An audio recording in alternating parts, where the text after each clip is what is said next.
Radhe Radhe everyone. आप सभी को तुलसी विवाह की बहुत बहुत शुभकामनाएं। फ्रेंड्स, देवउठनी एकादशी के दिन तुलसी विवाह संपन्न कराया जाता है। कहीं कहीं पर द्वादशी के दिन भी तुलसी विवाह कराया जाता है। देवउठनी एकादशी के दिन से ही विवाह शुरू हो जाते हैं, यानी देव उठ जाते हैं।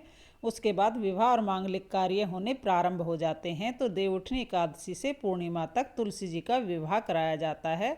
ज़्यादातर लोग देवउठनी एकादशी के दिन ही तुलसी जी का विवाह कराते हैं। तुलसी जी का विवाह हम कैसे करते हैं, सारे सामान का क्या करते हैं, क्या क्या चीज़ें चढ़ानी जरूरी होती हैं और विवाह में कौन कौन सी रस्में किस प्रकार से निभाई जाती है, मैंने इस वीडियो में दिखाया है। तो आप वीडियो को अंत तक ज़रूर देखना। चलिए बहुत ही संक्षेप में जान लेते हैं कि घर पर हम बिना पंडित जी को बुलाए तुलसी जी का विवाह कैसे करा सकते हैं।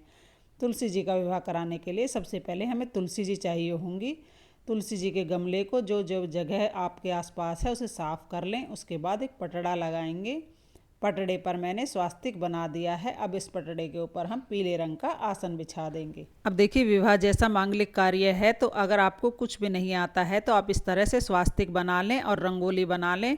आप चाहे तो आटे से रंगोली बना सकते हैं, कलर से बना सकते हैं। मैंने तुलसी जी के नीचे रंगोली बना दी है और पटड़े पर मैंने स्वास्तिक बना दिया है। स्वास्तिक बहुत ही शुभ चिन्ह होता है, पूजा में बहुत ही शुभ चिन्ह स्वास्तिक माना जाता है। इसे आप जरूर बनाएं। उसके बाद थोड़े से तिल का आसन देकर, अगर आपके पास सालिग्राम भगवान हैं तो आप सालिग्राम भगवान को विराजमान करें, और अगर आपके पास सालिग्राम भगवान नहीं है तो भगवान विष्णु की फोटो या मूर्ति है, तो मेरे पास यहाँ मूर्ति है, मैं आपको यहाँ पर विराजमान कर दिया है। आप चाहें तो सालिग्राम भगवान किसी मंदिर से या नाते रिश्तेदार से भी मंगवा सकते हैं। जैसे बारात आती है वैसे ही सालिग्राम भगवान भी आ जाएंगे। अच्छे से सालिग्राम भगवान का श्रृंगार करके तुलसी जी से विवाह कर दें। उसके बाद थोड़े से तिल का आसन देकर उसके ऊपर हम कलश रखेंगे। कलश में जल मैंने भर दिया है और कलश पर मैंने स्वास्तिक बना दिया है। उसके बाद एक सुपारी, एक सिक्का, हल्दी, थोड़े से तिल और फूल हम इसमें डाल देंगे। इसके बाद हम इसमें आम के पत्ते सजाएंगे और हम नारियल रख देंगे। नारियल का मुख आप ऊपर की तरफ भी रख सकते हैं या साधक की तरफ भी रख सकते हैं। इसके बाद हम गणेश जी की स्थापना करेंगे। तो गणेश जी को थोड़ा सा फूलों का आसन देकर विराजमान कर देंगे। फिर हाथ जोड़कर तुलसी मैया से, भगवान विष्णु से प्रार्थना करेंगे कि आज हम आपका विवाह संपन्न करा रहे हैं। विवाह में अगर कोई गलती रह जाती है तो हमें क्षमा करें और हमारी पूजा को स्वीकार करें। इस तरह से संकल्प करने के बाद फिर हम पूजा शुरू करेंगे। आप चाहें तो मंडप को गन्नों से सजा सकते हैं। इस तरह बड़े बड़े गन्ने लाकर भी आप मंडप को सजा सकते हैं, या इस तरह आप चौकी के दोनों तरफ मैंने यहाँ गन्ने रख दिए हैं, इस तरह भी आप गन्ने रख सकते हैं। इस पूजा में गन्ने को बहुत ही शुभ माना जाता है। उसके बाद सबसे पहले हम जल के छींटे लगाकर भाव रूप से सभी को स्नान करा देंगे। तो यहाँ पर भाव रूप से हम सभी को स्नान करा देंगे। उसके बाद फिर हम देसी घी का दीपक जलाएंगे। फिर हम सबसे पहले गणेश जी का पूजन कर लेंगे। तो देखिए, कोई भी पूजा होती है सबसे पहले गणेश जी का पूजन करते हैं। तो ये तो विवाह की पूजा है, तो इसमें गणेश जी का पूजन हम अच्छे से करेंगे। सबसे पहले गणेश जी को तिलक लगा देंगे, वस्त्र रूपी कलावा समर्पित कर देंगे। उसके बाद गणेश जी को जनेऊ समर्पित कर देंगे, गणेश जी को फूल समर्पित कर देंगे और भोग समर्पित कर देंगे। इस तरह से हम गणेश जी का पूजन कर लेंगे। फिर हम कलश का पूजन करेंगे। कलश में सभी देवी देवता विद्यमान होते हैं, तो कलश का पूजन आप जरूर कीजिएगा। कलश को हम तिलक कर देंगे, मोली बांध देंगे और फिर हम तिलक के ऊपर थोड़े से तिल समर्पित कर देंगे और फूल समर्पित कर देंगे। तो इस तरह से कलश का पूजन कर लेंगे, वो भी हो जाएगा। उसके बाद हमें विवाह की रस्में करनी है। तो देखिए, विवाह में सबसे पहले हल्दी की रस्म की जाती है। तो हल्दी पाउडर में थोड़ा सा पहले हम कच्चा दूध मिला लेंगे। आप चाहें तो सूखी हल्दी को पीस सकते हैं। उसके बाद हल्दी में थोड़ा सा गंगा जल मिला लेंगे और इस हल्दी का पेस्ट बनाकर हम 5 बार ये हल्दी भगवान विष्णु को लगाएंगे। और भगवान विष्णु को लगाने के बाद फिर ये हल्दी हम तुलसी जी को चढ़ाएंगे। तो देखिए, तुलसी जी का विवाह है तो आप हल्दी मेहंदी सारी रस्में ज़रूर करें। हम 5 या 7 बार ये हल्दी तुलसी जी को चढ़ा देंगे। इस तरह से हल्दी की रस्म हो जाएगी। हल्दी की रस्म होने के बाद फिर हम मेहंदी की रस्म करेंगे। तो आप चाहें तो पाउडर वाली मेहंदी घोल सकते हैं या फिर कीप ले सकते हैं। तो कीप वाली मेहंदी मैंने ले ली है। 5 बार ये मेहंदी सबसे पहले हम विष्णु भगवान को या सालिग्राम भगवान को लगाएंगे। उसके बाद ये मेहंदी तुलसी जी को लगाएंगे। तुलसी जी को आप 5 बार या 7 बार तुलसी जी की टहनियों में, पत्तियों में ये मेहंदी लगा देंगे। इस तरह से मेहंदी की रस्म हो जाएगी। उसके बाद हम चंदन से तिलक करेंगे। तो यहाँ पर सालिग्राम भगवान को चंदन से तिलक कर देंगे और तुलसी जी को हम रोली से तिलक कर देंगे। देखिए, तुलसी जी का विवाह देवउठनी एकादशी के दिन किया जाता है। तो तुलसी जी को रोली, सिंदूर, हल्दी, मेहंदी सब चीज़ें चढ़ाई जाती है, क्योंकि यह दिन की शादी का दिन होता है, विशेष होता है विवाह का दिन। इस दिन आप रोली सिंदूर जरूर चढ़ाएं। तिलक करने के बाद फिर हम तिलक के ऊपर थोड़े से तिल समर्पित कर देंगे। क्योंकि तुलसी विवाह एकादशी के दिन संपन्न कराया जाता है, तो इसलिए पूजा में चावल का बिल्कुल भी प्रयोग नहीं करना है। तिल का प्रयोग आपको करना है। वस्त्र के रूप में विष्णु भगवान को हम यहाँ पर कलावा और जनेऊ समर्पित कर देंगे। तुलसी मैया को हम चुनरी उड़ा देंगे। आप चाहे तो एक चुनरी उड़ा सकते हैं या 2 चुनरी आप तुलसी मैया को उड़ा सकते हैं। एक तुलसी मैया के गमले पर और एक तुलसी मैया के ऊपर, या तुलसी मैया को बहुत से लोग लहंगा पहनाते हैं, साड़ी पहनाते हैं, वो भी आप पहना सकते हैं। उसके बाद जयमाला की रस्म हमें करनी है। तो 2 माला हमें यहाँ पर लेनी है। फूलों की 2 माला मैंने ले ली है। पहले तुलसी माता को माला छुआकर हम भगवान विष्णु को माला पहना देंगे। तो यहाँ पर भगवान विष्णु को मैंने माला पहना दी है। उसके बाद भगवान विष्णु को माला छुआकर हम तुलसी मैया को माला पहना देंगे। इस तरह से माला की रस्म हो जाएगी।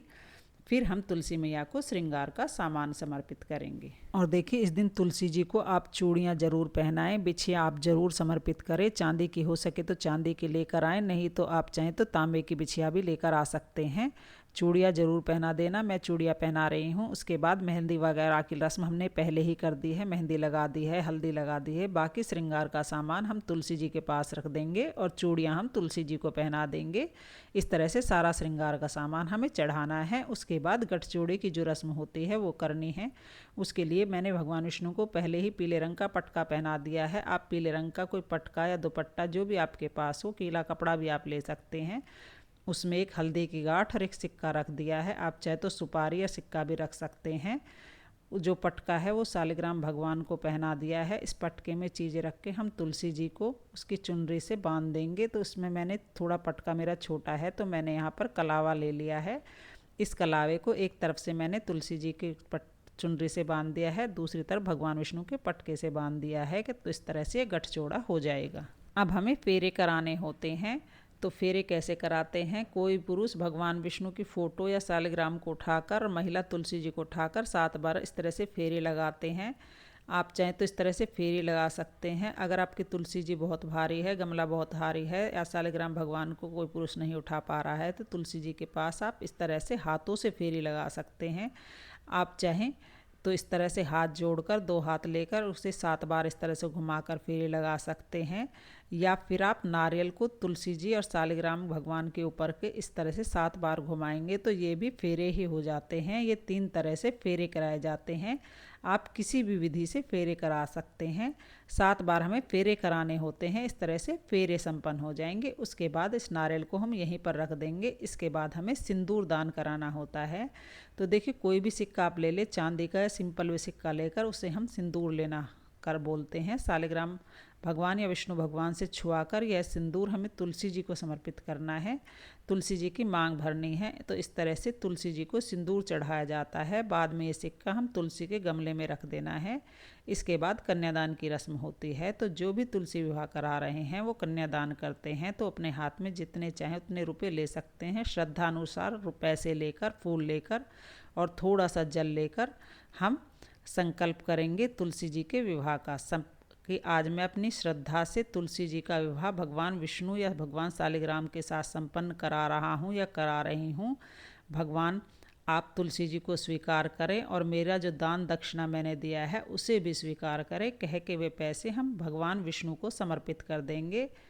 इसके बाद तुलसी जी को आप जो भी दान करना चाहते हैं, भगवान विष्णु के कपड़े, तुलसी जी के कपड़े या बर्तन, या आप चाहें तो 5 कपड़े भी दे सकते हैं। कम से कम 5 बर्तन तो आप ज़रूर दें, ज़्यादा भी नहीं दे सकते हैं। तो इस साथ ही आप चाहें तो सोने चांदी की कुछ चीज़ भी दान कर सकते हैं। ज़्यादा से ज़्यादा, कम से कम जितना भी सामान आप तुलसी जी के निमित्त दान करना चाहें कर सकते हैं। जैसे बेटियों के लिए दान किया जाता है उसी तरह तुलसी जी के लिए दान किया जाता है। तो सारी चीज़ें हम दान कर देंगे। फिर हम भोग समर्पित करेंगे। तो भोग में हम मिठाइयाँ समर्पित करेंगे। मिठाइयों का भोग इस दिन आप ज़रूर लगाएं, क्योंकि विवाह में मिठाइयों का बहुत ज़्यादा शुभ रहता है। और भगवान विष्णु जी को भोग लगाएं तो उसमें तुलसी ज़रूर डालिएगा। उसके बाद फलों का हम भोग लगाएंगे। देखिए, सिंगाड़े का भोग बहुत ही ज़्यादा शुभ रहता है, तो सिंगाड़े का भोग आप ज़रूर लगाएं। इसके अलावा आप कोई फल ले सकते हैं। अपनी श्रद्धा अनुसार भोग समर्पित करने के बाद 1 लोटा हम जल समर्पित कर देंगे। इसके बाद फिर हमें तुलसी विवाह की कथा सुननी है। तो कथा सुनने के लिए अपने हाथ में थोड़े से तिल ले सकते हैं, आप फूल ले सकते हैं। उसके बाद हम तुलसी विवाह की कथा सुन लेंगे। कथा का वीडियो आपको चैनल पर मिल जाएगा। कथा सुनने के बाद जो भी फूल और तिल हमने लिए हैं वो हम जल के लोटे में समर्पित कर देंगे। इस तरह से कथा पूर्ण हो जाएगी। कथा करने के बाद फिर हम तुलसी जी की परिक्रमा करेंगे। आप चाहें तो 108 परिक्रमा कर सकते हैं। 108 ना तो 5, 7 या 9 परिक्रमा जरूर करें। परिक्रमा करने के बाद धूप दीप दिखाएंगे, फिर हमें आरती करनी है। तो देखिए, आप चाहें तो दीपक आपने जो जलाया है उससे भी आरती कर सकते हैं, या कपूर जलाकर भी आप कर सकते हैं। मैं यहाँ पर कपूर जला लिया है। धूप दीप से बहुत ही प्रेम पूर्वक हम यहाँ पर आरती करेंगे। सबसे पहले हम गणेश भगवान जी की आरती करेंगे, उसके बाद भगवान विष्णु की, माता तुलसी की आरती करेंगे। बहुत ही प्रेम पूर्वक आरती करने के बाद हाथ जोड़कर तुलसी जी से प्रार्थना करेंगे कि हे तुलसी मैया, आज मैंने आपकी विवाह की पूजा पूर्ण कराई है। अगर इस पूजा में कोई कमी रह गई है तो मुझे क्षमा करें और मेरी मनोकामनाओं को पूर्ण करें। ऐसा कहने के बाद हाथ में थोड़ा सा जल लेकर हम पूरी चौकी के ऊपर से जल को वार कर हाथ जोड़ लेंगे। इस तरह से तुलसी विवाह की जो पूजा है वह पूर्ण हो जाएगी। आइए अब जान लेते हैं कि तुलसी विवाह के बाद हमें क्या करना है। तो जो भोग प्रसाद हमने चढ़ाया है वो सभी में बांट देंगे, वो प्रसाद बन जाएगा। उसके बाद जो चौकी है वो अगले दिन हमें उठानी है। जो कलश है उसका क्या करेंगे, कलश के जल के हम पूरे घर में छींटे लगाकर फिर कलश के जल को हम पौधों में डाल देंगे। इसके बाद जो नारियल के साथ सामान हमने दान किया है उसी के साथ हम नारियल भी रख देंगे। सारा सामान हम दान कर देंगे। आप चाहें तो पंडित को दान कर सकते हैं, किसी गरीब को भी आप दान दे सकते हैं। इसके अलावा जो भगवान विष्णु आपके हैं, तुलसी जी आपके घर में ही रह जाएगी। अगर किसी और के हैं तो तुलसी जी भगवान विष्णु के साथ ही चली जाएगी। अगर आपने मंदिर से बाहर से भगवान विष्णु या शालिग्राम भगवान मंगाए हैं तो तुलसी जी उनके साथ ही चली जाएगी। जो सारा सामान हमने चढ़ाया है वो सारा सामान हम दान कर देंगे। अलग शालिग्राम भगवान या विष्णु भगवान आपके घर में ही हैं तो तुलसी जी आपके घर में ही रह जाएगी, लेकिन सामान फिर भी हमें दान करना है। किसी भी गरीब कन्या के विवाह में आप यह सारा सामान भेज सकते हैं, या आप चाहें तो मंदिर में भी दान कर सकते हैं। देखिए, तुलसी विवाह कराना बहुत ही शुभ मांगलिक कार्य माना जाता है। जीवन में एक बार आप तुलसी विवाह अवश्य कराइएगा। अगर आप पंडित को ना बुला पाएँ, बहुत ज़्यादा खर्च ना कर पाएँ, तो तुलसी विवाह इस तरह से घर में बहुत ही सीमित साधनों के साथ आप कर सकते हैं। आपको पुण्यफल उतना ही प्राप्त होगा, क्योंकि भगवान भाव चाहते हैं। तो आपको तुलसी विवाह की सरल सी पूजा विधि कैसी लगी कमेंट करके ज़रूर बताना। वीडियो अगर आपको पसंद आई हो, वीडियो आपके लिए थोड़ी भी यूज़फुल हो, तो प्लीज़ वीडियो को लाइक कर देना, मेरे चैनल को सब्सक्राइब कर लेना। मिलते हैं किसी और वीडियो में, तब तक के लिए जय तुलसी मैया, राधे राधे।